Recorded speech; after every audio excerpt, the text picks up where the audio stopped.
नमस्कार दोस्तों। जैसे कि आप देख रहे हैं कि अभी एनटीपीसी का एग्ज़ाम है और एनटीपीसी के एग्ज़ाम में देशों की संसद से 1 से 2 क्वेश्चंस आ चुके हैं जो कि कंटिन्यू आ रहे हैं। तो उसमें सबसे पहला क्वेश्चंस अगर आप देखते हैं तो अफ़गानिस्तान की संसद का नाम क्या है? शोरा, जो कि अभी तक नहीं पूछा गया है, इसलिए इसके चांसेस हैं पूछने के। और बांग्लादेश, जो कि करंट में इशू वहाँ पे बना रहता है, चाहे वो मुसलमानों से रिलेटेड हो, तो इसलिए बांग्लादेश की संसद का नाम क्या है? जातीय समूह। ये आपको याद रखने में आसानी होगा। कनाडा, तो कनाडा का पार्लियामेंट। आप यहाँ पे आगे देखते चलेंगे कि कहाँ कहाँ की सांसद का पार्लियामेंट है, क्योंकि इसके क्वेश्चंस कूट में भी बना के वो आपको दे सकता है। चीन, तो चीन का आप जान रहे हैं कि नेशनल पीपुल्स कांग्रेस। ऑस्ट्रेलिया का भी पार्लियामेंट है। किसका? कनाडा और ऑस्ट्रेलिया दोनों का क्या है? पार्लियामेंट। और फिनलैंड का भी पार्लियामेंट। तो इन तीनों चीज़ों को आप याद रखिएगा। और भूटान का तय शोंगत। भूटान का संसद का नाम थोड़ा सा अजीब है, इसलिए इसके चांसेस ज़्यादा हैं आने वाले समय में। डेनमार्क का फॉलकेटिंग। तो इसके नाम आप ज़रूर याद रखिएगा और सीक्वेंस वाइज आप ये चीज़ याद रखिएगा कि 3 ऐसी संसद जिसका नाम पार्लियामेंट है वो कौन कौन सी कंट्रीज़ की हैं? ऑस्ट्रेलिया, कनाडा और फिनलैंड। अब जैसे आप देख रहे हैं मिस्र, तो मिस्र में अभी तक मिस्र के क्वेश्चन शायद नहीं आए हुए हैं। पीपुल असेंबली और फ्रांस का नेशनल असेंबली, ये कुछ इंपॉर्टेंट से हैं, उसको आप देखते जाइएगा। जैसे मैं आपको आगे बता दूं यूनान का हेलेनिक पार्लियामेंट। तो ये चीज़ आपको याद रहेगा कि पार्लियामेंट कहाँ का है, और हेलेनिक पार्लियामेंट आ गया तो सिर्फ यूनान का होगा। भारत का याद रखने की कोई ज़रूरत नहीं है, वो बच्चा बच्चा जानता है और इसको वो पूछेगा भी नहीं। ईरान का आ चुका है क्वेश्चंस, एनटीपीसी के किसी शिफ्ट में आ चुका है। मजलिस, तो ये नहीं आएगा। अगर आप देखना चाहें तो बिल्कुल देख सकते हैं। इजराइल आ सकता है, जो कि उससे मिलता जुलता है, दानेशात। जापान का आ सकता है, क्योंकि जापान और भारत का जो रिलेशनशिप है, अंतर्राष्ट्रीय संबंध, वो कंटिन्यू न्यूज़ पे रहा है, तो इसलिए इसके चांसेस ज़्यादा हैं। और जब हम देखते हैं इजराइल का आप मस्ट पिक रखिएगा, क्योंकि ये क्वेश्चंस आने ही आने हैं। उसके साथ ही साथ पाकिस्तान, मजलिस शोरा, जिसको कोई भिखारी भी ना पूछे, वो है मजलिस शोरा। एक चीज़ आप याद रखिएगा, जितनी मुस्लिम कंट्रीज़ हैं उनका नाम, अफ़गानिस्तान का नाम यहाँ से आपको याद आ जाएगा शोरा, ईरान का नाम आ जाएगा मजलिस, और इन दोनों को मिला देंगे और बीच में लगा देंगे दा शोरा। मतलब पाकिस्तान तो भाई वैसे ही महान देश है, तो इसलिए आपको याद हो जाएगा। उसके साथ जब आ जाते हैं न्यूजीलैंड के बारे में दोस्तों आपको एक चीज़ ये बता दूं कि न्यूजीलैंड खेल भावना में, अगर कोई भी अवार्ड आपसे पूछ ले कि खेल भावना का अवार्ड किस कंट्रीज़ को मिलता है, तो न्यूजीलैंड हमेशा फर्स्ट में रहेगा।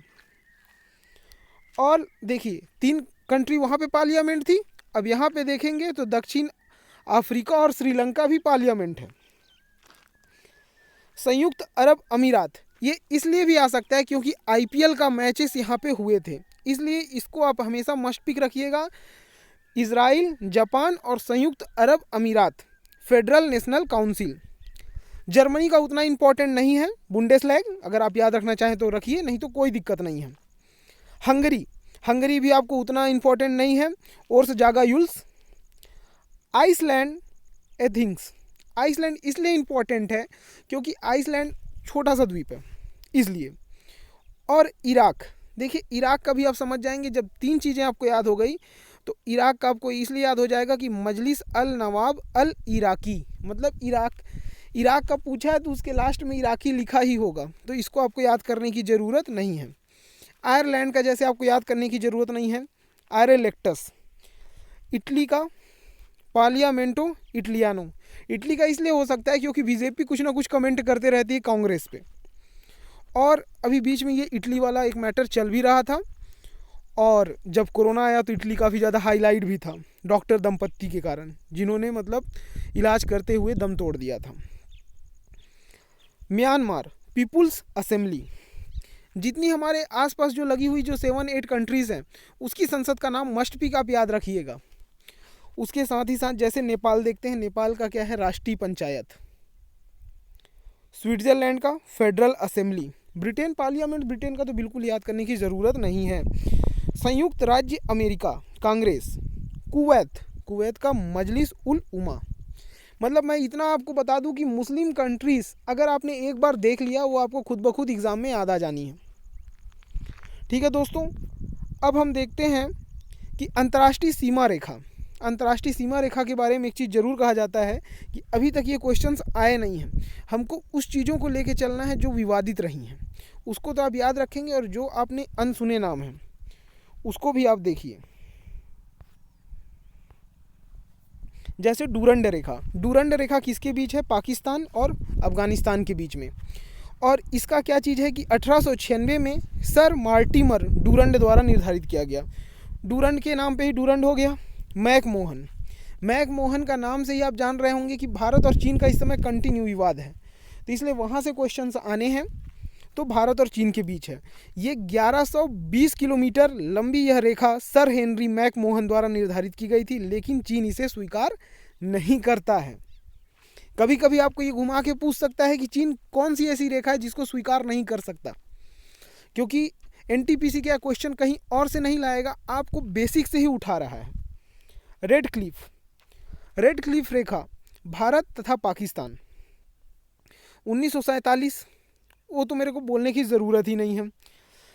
अब यहाँ पे जो हम नीचे जो रेखा देखेंगे, इस रेखा से आपके क्वेश्चंस बनते हैं, और जो विवादित रहे वहीं पे रेखा है 17वीं समानांतर रेखा। ये मस्ट इम्पॉर्टेंट है, और इसको इसलिए पूछा जा सकता है क्योंकि लोग अधिकतर मैकमोहन, रेड क्लिफ, डूरंट में ही अटके हैं।